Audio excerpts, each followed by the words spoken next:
దయచేసి ఆన్లైన్ లో అందరూ ఎండలోకి తిరిగితే బాగుంటది. అన్నలు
జోహార్ అమర భవన కార్మికులకు, జోహార్ అమర భవన కార్మికులకు, జోహార్ అమర భవన కార్మికులకు,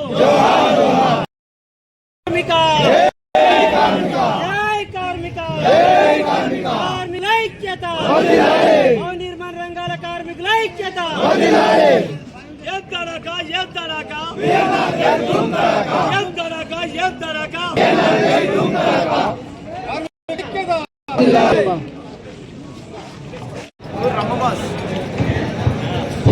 గారు దేవనగర్ రాష్ట్ర ప్రధాన కార్యదర్శి గారు వారిని కూడా వేదిక నాయకులు కూర్చున్నాం. అదేవిధంగా మరొక అతిథులు శ్రీ తాటికొండ మధు గారు దేవనగర్ రాష్ట్ర కోశాధికారి జాతీయ కార్మిక రత్న అవార్డు గ్రహీత వారిని కూడా వేదిక కూర్చున్నాము. ప్రత్యేక అవార్డులుగా ఉంచుకున్నాం మనను గౌరవనీయులు పెద్దలు శ్రీ ఎస్కే ఆలీ గారు రాష్ట్ర ఉపాధ్యక్షులు వారిని కూడా వేదిక నాయకులు కూర్చున్నాం. అదేవిధంగా శ్రీ పంకేళ్ల కుమారస్వామి గారు రాష్ట్ర కార్యదర్శి గారు వారిని కూడా వేదిక నాయకులు కూర్చున్నాం. అలానే చెప్పిన లింగాల గణపురం మండలాధ్యక్షుడు జాగిలపీర మండలాధ్యక్షుడు లింగాల గణపురం స్టేజ్ కూర్చున్నాం. సోదరులు, మరి ఈరోజు దేని కొరకు మనం ఇక్కడ ఏర్పడ్డాము, ఎందుకు వచ్చినాము అనేది మనకు అది సాధ్యమవుతుంది. ఎలా చేయాలి, ఎట్లా పోవాలన్నది. ఇంకోటి ఏంటంటే ఇప్పుడు ఉన్నటువంటి అన్న ఐలన శ్రామిక రాజ్యం రావాలని చూస్తాడు, ఆశిస్తాడు కూడా. శ్రామిక రాజ్యం రావాలంటే మనకు ఉన్న భారతదేశంలో 96 పార్టీలు ఉన్నాయి, కమ్యూనిస్టు పార్టీలు. ఆ కమ్యూనిస్టు పార్టీలన్నీ కనుక ఒక్కటైతే మాత్రం అన్న ఆశించినటువంటి శ్రామిక రాజ్యం అది పెద్ద గొప్పతనం కాదు, గొప్ప పని కూడా కాదు, అలగా వస్తుంది. వాటన్నిటికీ ఐక్యమత్యం చేయాలంటే అన్న ఇండిపెండెంట్, మనం ఇండిపెండెంట్ మనుషులం, మనకు ఏ పార్టీతో సంబంధం లేదు. కాబట్టి ఏంటంటే అన్న కృషి చేయాలి. అది ఆ కృషి చేసినప్పుడే దానికి ఫలితం ఉంటుంది. అది నేను అన్నగారిని రిక్వెస్ట్గా కోరుతున్నా, అది కంపల్సరీ చేయాలి. ఇప్పుడు మనకు ₹1 చేస్తున్నది, ఆ రూపాయి చేతి గురించి కూడా అన్న అందరికీ క్లియర్గా చెప్పాలి. ఇప్పుడు ఆ డబ్బులు ఎందుకు ఉన్నాయి, మనకు ఎందుకు ఇస్తలేదు, గవర్నమెంట్ లోపమా మన లోపమా అన్నది అన్న క్లియర్ చెప్పాలి, చెప్తాడు ఇప్పుడు. కాబట్టి అవకాశం ఇచ్చినటువంటి అధ్యక్షుడికి కృతజ్ఞతలు చెప్తూ ముగిస్తున్నా. కాబట్టి ఈరోజు పెద్ద ఎత్తున కార్మికులను ఐక్య చేయడానికి ఈరోజు ప్రభుత్వం దృష్టిలో మనం ఏమున్నామంటే అసంఘటిత కార్మికులు ఐక్యతగా ఉండరు, మన సంక్షేమ పథకాలు కూడా మనం ఇస్తాం లేకపోతే లేదు అనే దాని మీద ప్రభుత్వం ఉంటుంది. కాబట్టి అట్ట కాకుండా అనేకమైన పోరాటం 2003లో పిఎన్ఆర్ కేస్ అన్న మన మారుమూల ప్రాంతంలో ఒక దయ్యార గ్రామంలో ఒక 18 మంది స్టార్ట్ చేస్తే ఈరోజు 2003లో ఈరోజు 2004లో లక్షలాది మంది కార్మికులు ఉన్నారు.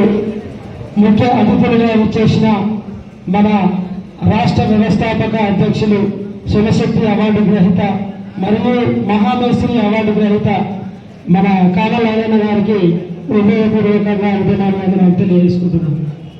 అదేవిధంగా మన వేదికను అలంకరించిన అతిరథ మహారాజులందరికీ టైం నిర్ణయించి మన నా ముందున్న మా తోటి కార్మిక నాయకులందరికీ కూడా ఉదయం తెలియజేసుకుంటున్నారు.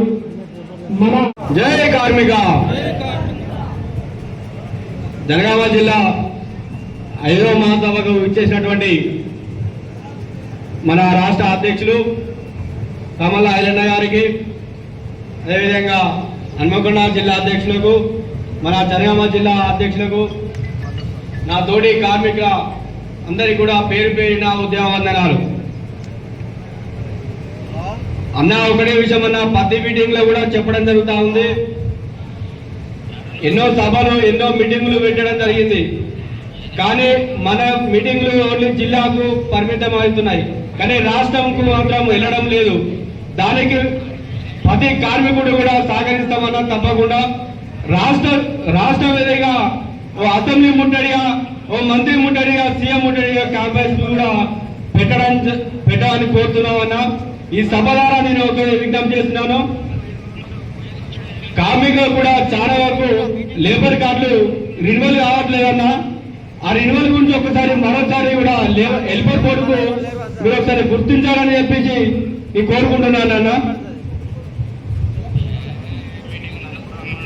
అదేవిధంగా జనగామ జిల్లా కార్మికులు మీటింగ్ అనగానే చాలా మంది రావట్లేదు.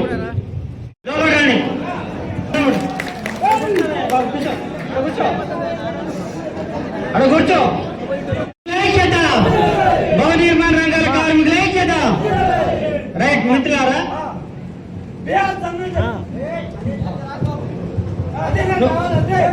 దేనికోసం?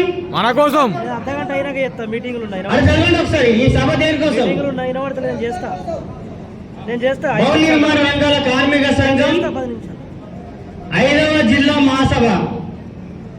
జిల్లా మహాసభలో చేసేటువంటి తీర్మానాలు, దాని లక్ష్యాలు, ఇది 2 సంవత్సరాలకు ఒకసారి అయ్యేటువంటి మీటింగ్.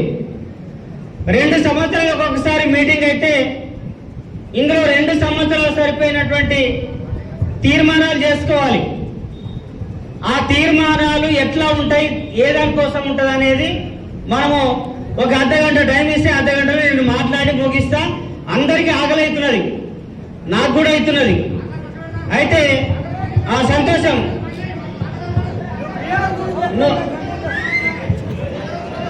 రైట్. ఆయన దేవుడు, ఆయన ఊరోళ్ళకి చెప్పండి, నాయకులు ఎవరు ఆయన దేవుడు, ఆయన ఊరోళ్ళకి చెప్పండి. రైట్. మీరు సంఘానికి క్రమశిక్షణగా ఉండాలి, అంతేగాని డిస్టర్బ్ చేసే విధంగా ఉంటే అది మంచి పద్ధతి. ఉన్నదా లేదా? ఎన్ని సంవత్సరాలు అవుతుంది ఆర్గనైజేషన్ నడవాటి? 20 ఏళ్ళు అవుతున్నది. 20 ఏళ్ల నుండి ఎడతెరపుగా నిరంతరము నిర్విరామంగా ఎవరి కోసం పనిచేస్తుంది? భవన నిర్మాణ రంగాల కార్మికుల కోసం పనిచేస్తుంది, పనిచేస్తుంది అనేది సందర్భం గుర్తు చేస్తా ఉన్నాను. అయితే మిత్రులారా, కొంతమంది మనలకు రాష్ట్ర నాయకత్వానికి, జిల్లా నాయకత్వానికి, మండల నాయకత్వానికి అందరికీ ఒక్కసారి ధన్యవాదాలు. ఇప్పుడు నా మీద ఉన్నటువంటి ప్రేమతోని కానీ లేకపోతే అతి ఉత్సాహంతో కానీ కొంతమంది వాళ్ళు మాట్లాడినప్పుడు మీ స్పందన నాకు వేరేగా అనిపించింది. అంటే ఒక నాయకుడు మాట్లాడినప్పుడు ఏమన్నా అంటే, ఐలన్న 20 ఏళ్ల నుంచి పోరాటం చేస్తున్నాడు, ఆయనకు మనము రుణపడి ఉన్నాము అని అన్నాడు. కనీసం ఒక్కరు కూడా సపోర్ట్లు కొట్టలేదు. నా మీద ప్రేమ కలుతున్నది. ఇప్పుడు కొట్టకండి. మీరు పటేలో దూరం వచ్చినప్పుడు కొట్టుకుంటారు, నాకు ఇప్పుడు కొట్టకండి. అయితే ఎందుకు తీసుకుంటాడు? వానికి డబ్బులు కావాలి కాబట్టి, 110 రూపాయలు వస్తున్నాయి కాబట్టి మళ్ళీ ఇవ్వాలంటాడు, మళ్ళీ సభ్యతలు పోతాయంటాడు, మళ్ళీ తీసుకుంటాడు. కానీ ఇన్సూరెన్స్ ఇచ్చే కాలకు వచ్చేసరికి ఇవన్నీ ఆంక్షలు పెడతాడు. నీకు డెత్ సర్టిఫికేట్ ఇవ్వడానికే 15 నుంచి 20 రోజులు ప్రభుత్వ రూల్స్ చెప్తున్నది. వాడు 10 రోజులు ఇస్తే వీడు ఎప్పుడు సబ్మిట్ చేస్తాడు? ఈ రకమైనటువంటి ఆంక్షలు పెడితే వెల్ఫేర్ బోర్డు మన చేతిలో ఉండదు. మరి దీన్ని ఎందుకు ఇట్లా చేస్తున్నాడు? రేవంత్ రెడ్డి ప్రభుత్వం ఈ రకంగా చేయడం గల కారణం ఏంటిది అంటే, ఈ వెల్ఫేర్ బోర్డులో చాలా డబ్బులున్నాయి. మనలాంటి బోర్డులు, అసంఘటిత రంగాల కార్మికులు చాలా బోర్డులు తయారు చేశారు గత ప్రభుత్వాలు. అమలులో చేశారు, లాటరీలో చేశారు, డొమెస్టిక్ వర్కర్స్, లేబర్ ఇళ్లలో పనిచేసే కార్మికులు చేశారు. కానీ అవన్నీ ఫెయిల్ అయిపోయినాయి. ఎందుకు ఫెయిల్ అయినాయి? వాళ్ళకు బోర్డుకు వచ్చే ఆదాయం లేదు, కానీ మనకు మాత్రము ఆదాయం ఉన్నది. ఎట్లా ఉన్నది ఆదాయం? మనం భవనాలు నిర్మాణం చేసే కాడ చెస్సు వసూలు అవుతున్నది.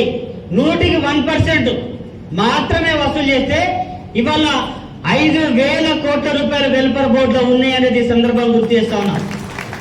5,000 కోట్ల రూపాయలు వెల్ఫేర్ బోర్డులో ఇవ్వాలంటే స్టిల్ ఉంటే, అన్ని దుబారా ఖర్చులు పోగా కూడా ఇవాళ అన్ని పైసలు ఉన్నాయంటే దీనికి కారణం ఏంది? ఎడతెరపు లేకుండా నిరంతరము బిల్డింగులు కడుతూనే ఉంటారు, కన్స్ట్రక్షన్ ఆగే పరిస్థితి ఉండదు. దేశంలో ఏ రంగం అని ఆగుతుంది? కొన్ని రంగాలు కనుమరుగైపోయినాయి, కానీ ఏ రంగం కనుమరుగైనా కానీ భవన నిర్మాణ రంగం మాత్రము కనుమరుగు కాదు అనేది సందర్భం గుర్తు చేస్తా ఉన్నా. మనిషికి ఎప్పుడు గట్ల ఈల కొట్టుతాం, జర పటేలు కొట్టూరి కనుమరుగు కాదు. ఎందుకంటే నిరంతరం కంటిన్యూగా ఉంటుంది. ఇది నిరంతరం మనం పని చేస్తూనే ఉంటాము, కొత్త తరం వస్తూనే ఉంటుంది. ఆ బోర్డు కంటిన్యూగా డెవలప్ అయ్యేటువంటి అవకాశాలు ఉన్నది. కాబట్టి 5,000 కోట్ల రూపాయలు ఎట్లా కాల్ చేయాలనేదే ఈ ప్రభుత్వం పెట్టుకున్నటువంటి లక్ష్యం అనేది సందర్భం గుర్తు చేస్తా ఉన్నా. ఇప్పుడు దాంట్లోకి తీసినామనుకో, సివిల్ సప్లైకి 1,000 కోట్ల రూపాయలు తీసారు మల్లారెడ్డి. ఇంకా నయ్యం అట్లే ఉంటే మొత్తం నాగేస్తుండే. ఇప్పుడు నిజం అవ్వతోడు చెప్తున్నాడు, మొత్తం నాగేస్తుండే. అది తొందరగా వెళ్ళిపోయింది. అది ఈ 5,000 కోట్ల రూపాయలన్నీ మిగిలిపోయినాయి. అప్పటికే 1,000 కోట్లకు పెట్టాడు. కానీ 1,000 కోట్లకు పెడితే మనమందరము ఫోన్లలో మాట్లాడినాం, ఆయన పోయి కలిసినాం, డిపార్ట్మెంట్ లో పోయి నిలదీసినాం. 1,000 కోట్ల రూపాయలు సివిల్ సప్లై తీసిరు కదా, అవి రిటర్న్ తీసుకొచ్చేదాకా మేము వదిలిపెట్టామని చెప్పేసి ఉద్యమాలు చేసినాం అనేది సందర్భం గుర్తు చేస్తా ఉన్నాం. ఆ సివిల్ సప్లైకి పోవడం తెలిసింది, అది ఎట్లా రావాలని మనకు తెలిసింది. కానీ ఇప్పుడు తెలియదు. ఎట్లా తెలిసింది? అది బోర్డులో ఉన్న పైసలు తీస్తే తెలుస్తుంది కదా. అది ప్రభుత్వ ఆధీనంలో ఉంటే అట్లా అకౌంట్లోకి పైసలు తీస్తే తెలుస్తున్నది, అందరూ తెలుస్తుంది అది. కానీ ప్రైవేట్ ఇస్తే తెలియదు. ఎట్లా దుబారా ఖర్చులు. ఇది ఒక చిన్న ఉదాహరణ చెప్తున్నా. ఇవాళ రాష్ట్ర ప్రభుత్వం ఏం చేస్తుందంటే, రేవంత్ రెడ్డి గారు ప్రభుత్వము ప్రమాదవశత్తు సాధారణ మరణం, అంగవైకల్యం, పాక్షిక అంగవైకల్యం, ఈ 4 స్కీములను ఎవరిస్తారంట? ఇన్సూరెన్స్ కంపెనీలకు అప్పచెప్తారంట. ఇప్పుడు ఇన్సూరెన్స్ కంపెనీలు అంటే ఎవరు? ఇవి ప్రైవేట్ ఇన్సూరెన్స్ కంపెనీలు. అంటే ప్రైవేట్ ఇన్సూరెన్స్ కంపెనీలు ఎట్లా అప్పచెప్తున్నారు?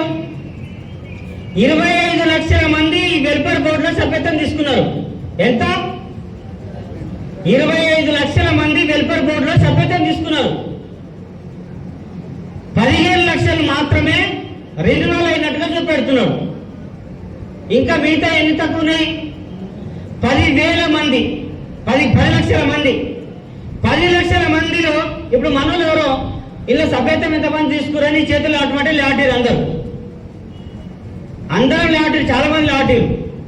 కానీ ఇంతమందిలో 10 లక్షల మంది రెన్యువల్ కాని దాంట్లో నీ పేరు ఉందా? రెన్యువల్ అయిన దాంట్లో నీ పేరు ఉందా అని గ్యారెంటీ లేదు. రెన్యువల్ కాని దాంట్లోనే ఉండొచ్చు నీ పేరు. అప్పుడు ఏమవుతుంది? ఇన్సూరెన్స్ రాదు. ఒకటి. రెండవది ఏమవుతుందంటే, దీనివల్ల ప్రైవేట్ కంపెనీలకు ఇవ్వడం వల్ల లేబర్ ఆఫీసర్ని పోయి మేము అడిగినాం. మన అఖిలపక్షం అంతా అన్ని సంఘాలతో కలిపి పోయి మాట్లాడినాం. మాట్లాడితే అక్కడ ఉన్నటువంటి ఆఫీసర్ ఏమంటే, ఇస్తే మీకేమవుతుందని మాట్లాడిండు. నేనన్నా ఇవ్వకపోతే ఏమవుతుందో చెప్పని అడిగినా. గిరానికి సఫలంగా కొట్టాలి కానీ ఇస్తే ఏమవుతుందని అడిగినప్పుడు మరి ఇవ్వకపోతే ఏమవుతుంది?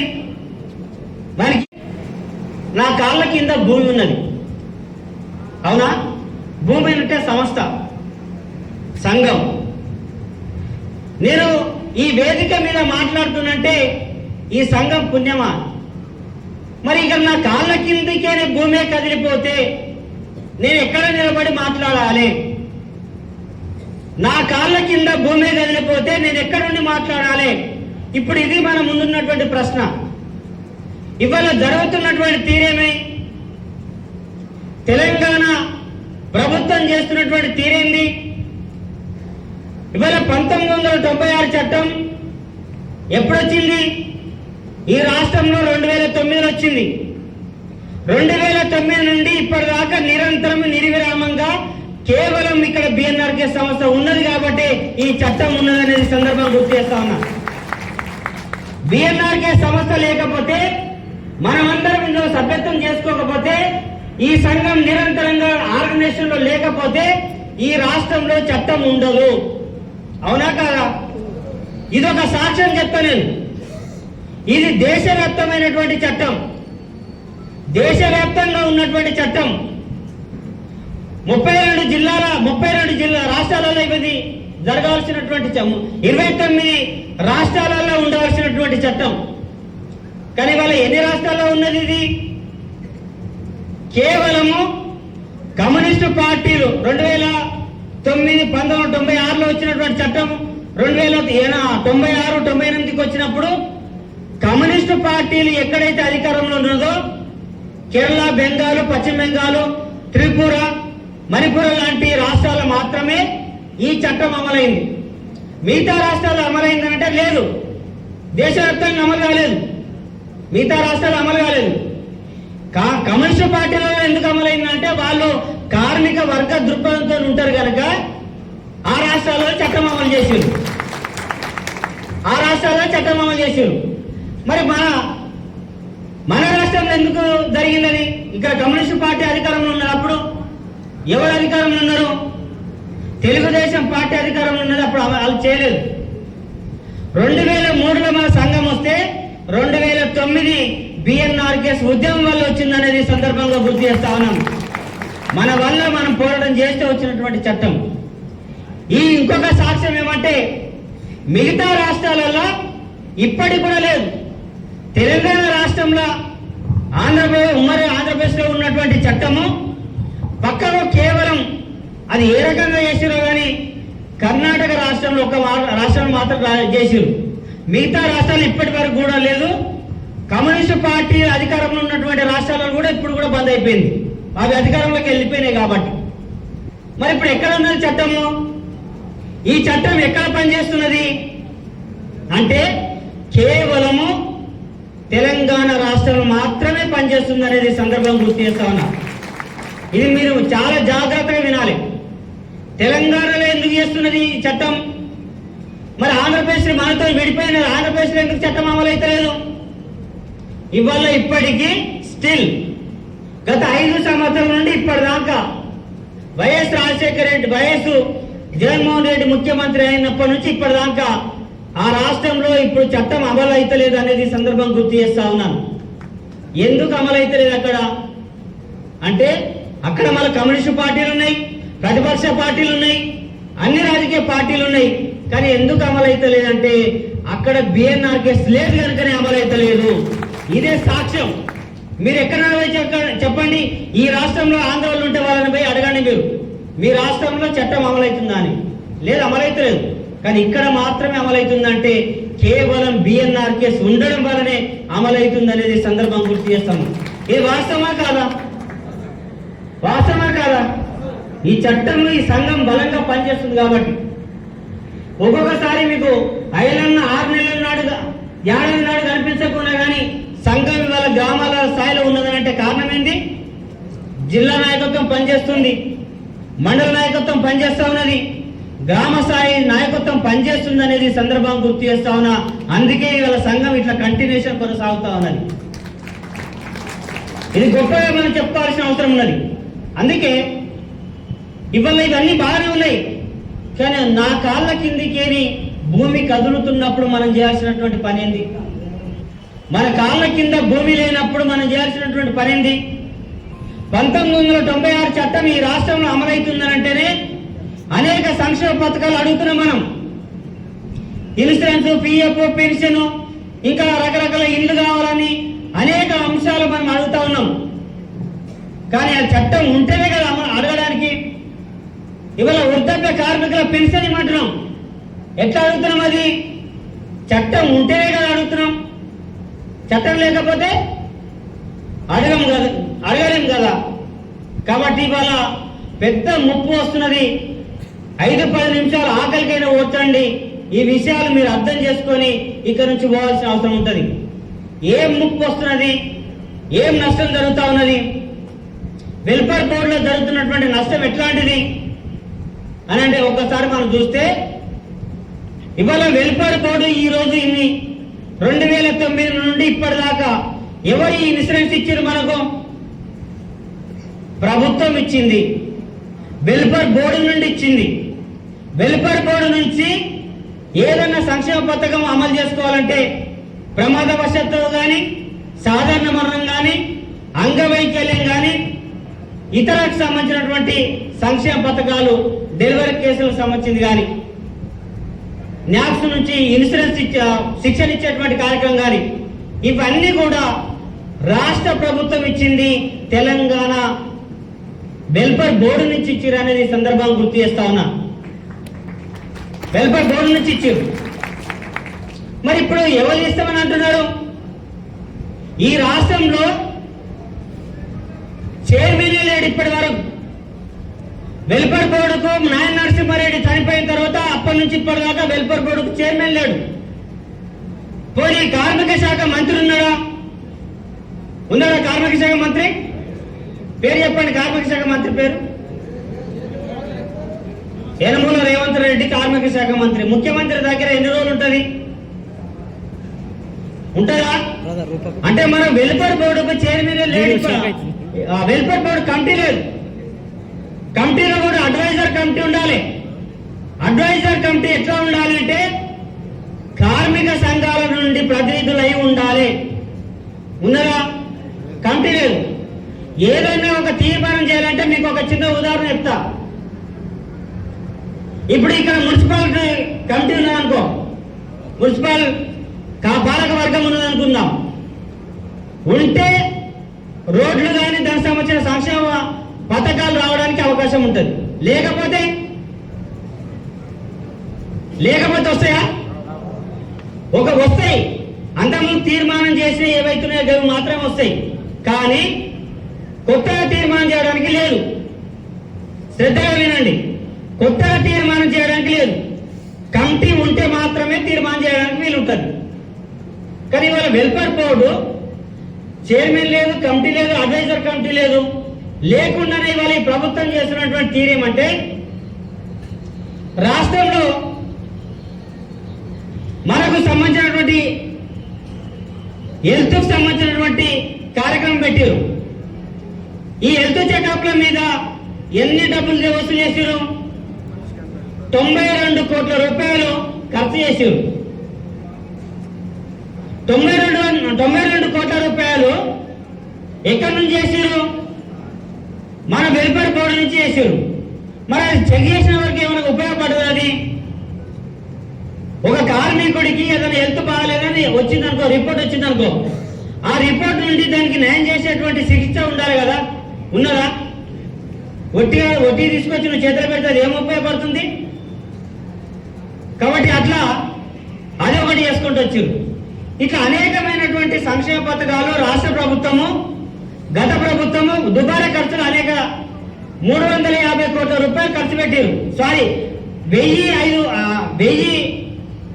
ఎవరికి ఇచ్చినాం? 4 ఎల్ఎంఆర్కి ఇచ్చినాం, 4 రేడియోకి ఇచ్చినాం. కార్మికులకు సపోర్ట్ గా బీసీ కులాల ఐక్యవేదిక ఉండాలనే ఉద్దేశంతో పెట్టామనేది సందర్భం గుర్తు చేస్తా ఉన్నాం. ఈ మిత్రులారా, ఇందులో బీసీలు ఉన్నారు. ఆ బీసీలందరూ కూడా కృష్ణమూర్తి మీరు ఫోన్ నెంబర్ ఇవ్వండి, వాళ్ళు కలవండి, వాళ్ళతో కూడా మీరు పని ఉండండి. అది త్వరలోనే ఎస్టీలకు సంబంధించింది కూడా ఐక్యవేదిక మనం పెడతాం. అపజాధికారం తీసుకుపోతాడా? అంతే కదా. అందుకే సపోర్ట్ కొడతలేదు, నాకు తెలుసు. చేసి చూపెడతా, మీకు చేసి చూపెడతా. నేను బిఎన్ఆర్ కేసు పెట్టినప్పుడు భవన కార్మికులను కూడా పెడతావు, మేస్త్రీలరా, గాలి సంఘం పెడతారు, తప్పెట్లా కప్పల్లాగా గాలి ఎగిరిపోతారు, గాలితో సంఘం నిలబడుతుందా? అరే వంకర మాట్లాడారు. శాతం అయితే నేను చూపెడతా అని చెప్పేసి ఇదే జనగామకు 2006లో 4 ఛాయలు దాక్కుంటా రోడ్డు మీద ఎవడు తెల్లగా కాళ్ళు కానేస్తే వాడు పోయి మాట్లాడినా. ఎందుకు? కింద కాళ్ళు చూస్తే సిమెంట్ ఉంటుంది కదా. అట్లా చాలా మంది పోతే ఒకరిద్దరు పేరు చెప్పారు, వాళ్ళని పట్టుకొని నువ్వు గిడ మీటింగ్ జరుగుతుంది, గాడికి అయితే రా ఫస్ట్, తర్వాత నువ్వు ఏం చేస్తావో సేవ పక్క పెట్టేసి గిడ మీటింగ్ జరుగుతుంది, బచ్చనపేట జరుగుతుంది అని చెప్పేసి బచ్చనపేట దొరికొస్తే అది అప్పటి నుంచి స్టార్ట్ అయ్యి ఆ తర్వాత మెల్లగా ఇక ఇంతమంది తారాను. ఇది ఐలనే చేసింది కాదా? అంటే ఇంకా మీకు నమ్మకం లేదు కదా. నమ్మకం ఉంటే సపోర్ట్ కొడతారు కానీ లేదు, నిజమే మీరు సపోర్ట్లు కొట్టలేరు అంటే నా మీద మీకు నమ్మకం లేదు. ఒక 10 సంవత్సరాలు చూడండి, ఐలన్ లేడుంటాడు, మనమంతా బిఎన్ఆర్ కేసు కార్యకర్తలు ఏ నాయకత్వం ఉంటుందో చూపెడతాను తెలియజేస్తూ ముగిస్తున్నాను. Thank you.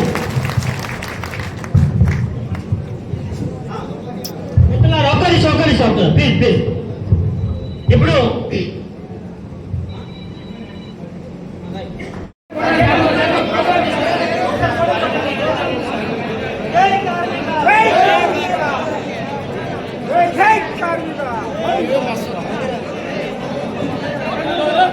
జరుగురు